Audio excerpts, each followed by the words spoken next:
Air India Tata की और airport Adani का। तो जो हमारे उड्डयन मंत्री हैं वो क्या अभी कागज के एरोप्लेन बनाया करेंगे? मेरा मतलब करेंगे क्या? तो मेरे आज की वीडियो का टॉपिक है प्राइवेटाइजेशन और मैं आपके लिए लेकर आया हूं कुछ उदाहरण। पहला उदाहरण देता हूं। 13 सितंबर 2021 को गुजरात के मुंद्रा पोर्ट से, जिसे अडानी ग्रुप चलाता है, लगभग 3000 किलोग्राम हेरोइन पकड़ी गई और जिसकी कीमत 20,000 करोड़ रुपए के आसपास मानी गई थी।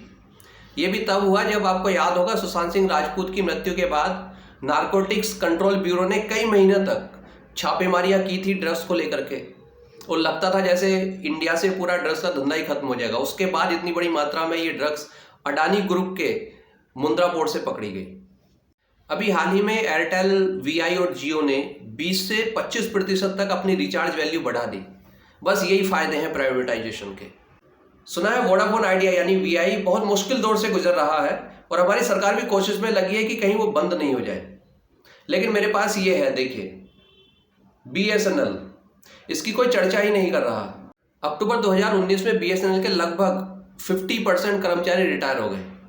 बीएसएनएल के पास अपना कोई 4G एयरवेव नहीं है। उसके बाद भी ये लोग 3G एयरवेव में कम स्टाफ होते हुए भी, ये देखिए, 4G चला रहे हैं बीएसएनएल का। ये होती है ताकत सरकारी तंत्र की। सरकारी तंत्र आम आदमी को कितनी सुख सुविधाएं दे सकता है, अगर आपको ये जानना है ना, तो मैं आपको एक सुझाव दूंगा। आप 24 घंटे किसी एमएलए एमपी के साथ गुजारिए, आपको समझ आएगा कि सरकारी सुख सुविधाएं क्या होती हैं। अब मैं आपको लिए चलता हूँ मुंबई। ये है मुंबई की नई बस सर्विस का किराया 6 रुपये। जहाँ तक भी आपको जाना है सिर्फ 6 रुपये किराया है और एसी की बस है। मुझे याद है अंधेरी से जब मैं इसी जगह पर जाता था तो 10 रुपये किराया होता था और बस भी एसी की नहीं होती थी। तो लॉकडाउन के बाद ये सर्विस चालू हुई है और 6 रुपये किराया है, एसी की बस है। मुंबई की यह बस सर्विस एक बेहतरीन उदाहरण है यह समझने के लिए कि अगर सरकार चाहे तो सस्ते में जनता को बेहतरीन सुविधाएं दी जा सकती हैं। प्राइवेटाइजेशन में यह संभव नहीं है। यही बस सर्विस अगर किसी प्राइवेट कंपनी की होती तो लॉकडाउन के बाद डेफिनेटली किराया तो बढ़ ही गया होता। ज़रूरत के वक्त जनता को सिर्फ सरकारी तंत्र ही मदद कर सकता है। प्रधानमंत्री जनधन योजना के तहत खुले बैंक अकाउंट्स की जानकारी देने से पहले मैं आपको स्टेट बैंक ऑफ इंडिया की ये एक रिपोर्ट दिखा रहा हूँ 3 जुलाई 2012 की। इसमें कहा गया है कि उन्होंने एसबीआई ने मिनिमम बैलेंस चार्जेस को हटा दिया है और जीरो बैलेंस अकाउंट में आप हाईलाइटेड एरिया देखिए कि 2011-12 में उन्होंने ऐसे 2 करोड़ से ज़्यादा खाते खोले। अर्थात जीरो बैलेंस का बैंक अकाउंट होता था, चेकबुक मिलती थी और तमाम सारी सुविधाएं आपको मिलती थी, किसी तरह की कोई लिमिट नहीं थी। जीरो बैलेंस के जो बैंक अकाउंट खोले गए उनको बीएसबीडीए कहा गया। हाल ही में एक रिपोर्ट आई है जिसमें बताया गया है कि इन्हीं जीरो बैलेंस के बीएसबीडीए बैंक अकाउंट्स में से 2015 से 2020 के बीच में एसबीआई ने 300 करोड़ रुपए कलेक्ट किए चार्जेस लगा करके।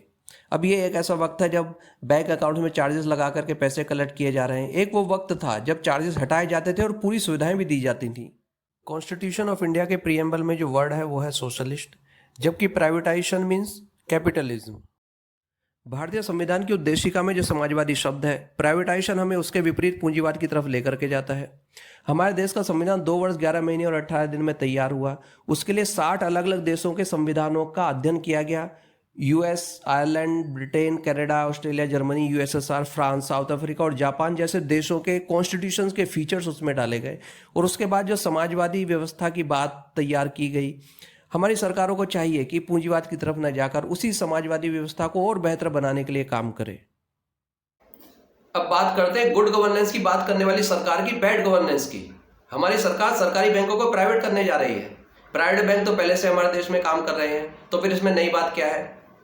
हमें चाहिए कि हम अपनी मिश्रित अर्थव्यवस्था के स्वरूप को और बेहतर बनाएं, सुदृढ़ बनाएं, न कि उसे तोड़ें।